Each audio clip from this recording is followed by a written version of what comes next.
नमस्कार दोस्तों, राधे राधे, जय श्री कृष्णा। दोस्तों स्वागत है आपका फिर से इस चैनल पर। दोस्तों सच्ची श्रद्धा से कमेंट में जय श्री राधे कृष्णा जरूर लिखें। दोस्तों वर्तमान समय में हम जिस युग में जी रहे हैं उसे कलयुग कहा गया है।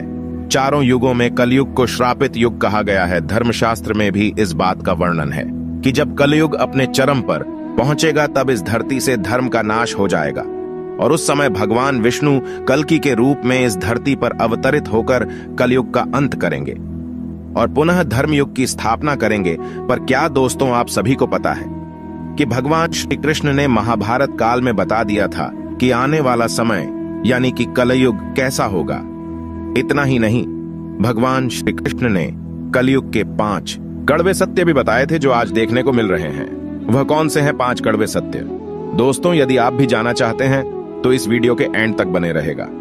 और अगर अब तक इस चैनल को सब्सक्राइब नहीं किया है तो चैनल को सब्सक्राइब करके बेल आइकन को प्रेस कर लीजिए। तो चलिए बिना टाइम वेस्ट किए शुरू करते हैं। दोस्तों महाभारत काल में जब पांडव युद्ध क्रीड़ा में अपना सब कुछ गवा देते हैं तब उन्हें बनवास जाना पड़ता है। बनवास जाने से पहले भगवान श्री कृष्ण से मिलते हैं और कहते हैं, हे भगवान, युद्ध क्रीड़ा में सब कुछ गवा देने के बाद हम 5 भाई द्रौपदी के साथ वनवास जा रहे हैं। लेकिन जाने से पहले हम यह जानना चाहते हैं कि आने वाला युग कलयुग कैसा होगा। उस समय के मनुष्य कैसे होंगे, लोगों के विचार कैसे होंगे और मोक्ष की प्राप्ति कैसे होगी। पांडवों के मुख से यह सारी बातें सुनकर भगवान श्री कृष्ण थोड़ी देर सोच विचार करते हैं और फिर पांडवों से कहते हैं, पहले आप सभी वन जाइए और वन में जो भी आपको जो कुछ भी दिखे वह आकर मुझे बताइए, तब मैं आप सभी को इन प्रश्नों का जवाब दूंगा। अब भगवान श्री कृष्ण के कहे अनुसार 5 भाई वन में चले गए और वन में जो कुछ भी उन्हें दिखाई दिया उसे देखकर वह हैरान हो गए।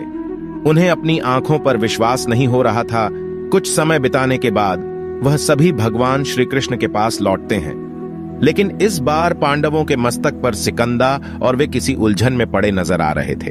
जब भगवान श्री कृष्ण ने उनकी ऐसी दशा देखी तो उनसे रहा नहीं गया और भगवान श्री कृष्ण ने कहा, आप सभी किस सोच विचार में मग्न हैं, हमें बताएं, अगर संभव होगा तो हम उसका समाधान अवश्य करेंगे। भगवान श्री कृष्ण के मुख से यह बात सुनकर पांडुपुत्र युधिष्ठिर ने हाथ जोड़कर उनसे कहा कि है माधव, हमारी शंका उन दृश्यों को लेकर है जो हमने वन में देखा। उनकी कल्पना हमने कभी सपने में भी नहीं की थी। तभी भगवान श्री कृष्ण कहते हैं कि आप सभी एक एक करके मुझे विस्तार से बताइए कि आपने वन में क्या देखा। इसमें सबसे पहले युधिष्ठिर कहते हैं, हे द्वारका नरेश, हम सभी 5 भाई वन में अलग अलग दिशाओं में भ्रमण के लिए निकल गए थे। जब मैं अकेला वन में भ्रमण रहा था तब मैंने 2 सूंड वाले हाथी को देखा। अब आप मेरी इस शंका को दूर कीजिए कि भला एक एक हाथी के 2 सूंड कैसे हो सकते हैं। अब अर्जुन की बारी होती है। अर्जुन बताते हैं कि उन्होंने एक ऐसे पक्षी को देखा जिसके पंखों पर वेद की रचनाएं लिखी हुई थीं और वह मुर्दे का मांस खा रहा था।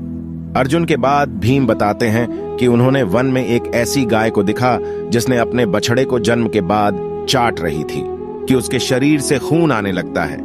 इसे देखकर मैं हैरान रह गया कि कोई माता अपने बच्चों के साथ ऐसा कैसे कर सकती है। अब भगवान श्री कृष्ण सहदेव से पूछते हैं कि सहदेव, तुमने वन में क्या देखा? तो सहदेव ने कहा कि मैंने एक जगह बहुत से कुएं को देखा जहां हैरानी की बात यह है कि आसपास के सभी कुएं में पानी था और बीच का कुआं खाली था। बीच का कुआं गहर भी है लेकिन फिर भी उसमें पानी नहीं है। ऐसा कैसे संभव है? अब नकुल आगे बताते हैं कि वे जब वन में भ्रमण कर रहे थे तब उसने एक बड़ी चट्टान पर्वत से लुढ़कते हुए देखा। वह चट्टान कितनी ही बड़े वृक्षों और सिलावों से टकराती है लेकिन उसे कोई रोक नहीं पाता और अंत में एक छोटे से वृक्ष के स्पर्श से वह चट्टान रुक जाती है। अभी युधिष्ठिर भगवान श्री से कहते हैं कि है वासुदेव, हम भाइयों ने जो भी मन में देखा उसका सारा विस्तार आपसे बता दिया। अब आप हमारी सारी शंकाओं को दूर करते हुए हमें विस्तार से बताइए।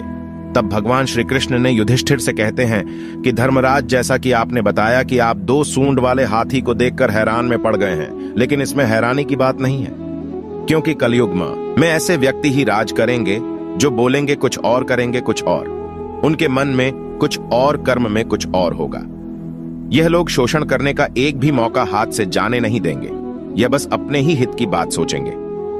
अब भगवान श्री कृष्ण अर्जुन से कहते हैं कि है पांडुपुत्र अर्जुन, तुमने वन में एक ऐसे पक्षी को देखा जिसके पंख पर वेद की रचनाएं लिखी हुई थीं और वह मुर्दे का मांस खा रहा था। लेकिन इसका मतलब यही है कि कलयुग में ऐसे ही लोग होंगे जो कहने को तो विद्वान ज्ञानी पुरुष कहलाएंगे, किंतु इनका आचरण राक्षसी होगा। उनके मन में यही होगा कि जल्दी किसी की मृत्यु हो और उसकी संपत्ति के मालिक खुद बन जाए। कलयुग में मनुष्य के लिए सबसे ऊपर धन और संपत्ति होगा और कुछ गिने चुने शख्स ही वास्तविक संत होंगे। इसके अलावा कलयुग में ज्यादातर इंसान अपनों को ही ठगकर आगे बढ़ने के विचार में होंगे। अर्जुन के बाद भगवान श्री कृष्ण भी हमसे कहते हैं कि हे भीम, जैसा कि आपने देखा कि एक गाय अपने बछड़े को इतना चाटती है कि उसके शरीर से खून आने लगता है, ठीक इसी तरह कलयुग का मनुष्य अपने बच्चों पर इतना प्यार लुटाएगा कि उसका विकास रुक जाएगा।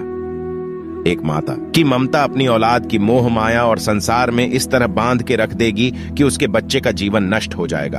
अगर किसी का बेटा घर द्वार छोड़कर साधु बन जाएगा तो उसके दर्शन को हजारों व्यक्ति जाएंगे, किंतु अपना बेटा साधु बनेगा तो वह रोएंगे, विलाप करेंगे कि मेरा बेटा गलत रास्ते पर चला गया।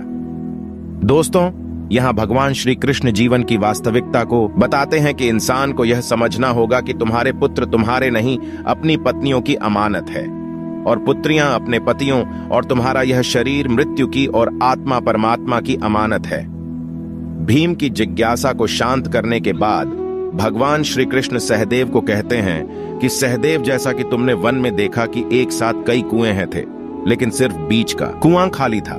इसका मतलब यह है कि कलयुग में धनी व्यक्ति अपनी मन की खुशी के लिए विवाह उत्सवों में धन खर्च करेंगे, लेकिन अपने आस पड़ोस किसी गरीब को देखकर उसकी मदद नहीं करेंगे, फिर चाहे वह गरीब उनका सगा ही क्यों ना हो। अपनी मौज मस्ती के लिए, खुद को खुश रखने के लिए वह शराब, कबाब और फैशन में पैसे उड़ाएंगे, लेकिन किसी के आंसू को पूछना अपना कर्तव्य नहीं समझेंगे। कलयुग में अन्न तो होगा और धनी लोग उसका उपभोग करेंगे, लेकिन गरीब व्यक्ति एक एक दाने के लिए तरसेंगे और ऐसे ही मर जाएंगे।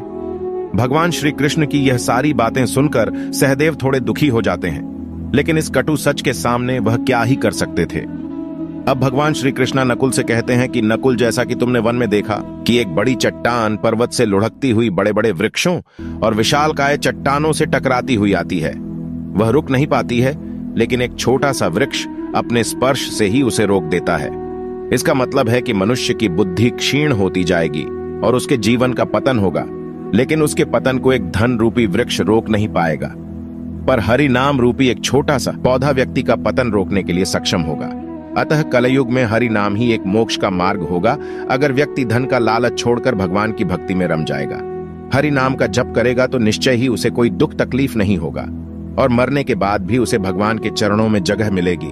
दोस्तों, अगर आप गौर करेंगे तो पाएंगे कि भगवान श्री कृष्ण द्वारा बताई गई ये 5 कड़वे सत्य इस कलयुग में नजर होते आ रहे हैं। ऐसे में अगर आप भी अपने जीवन की सारी तकलीफ को दूर करना चाहते हैं तो आज से ही हरि नाम का जप करना शुरू कर दें।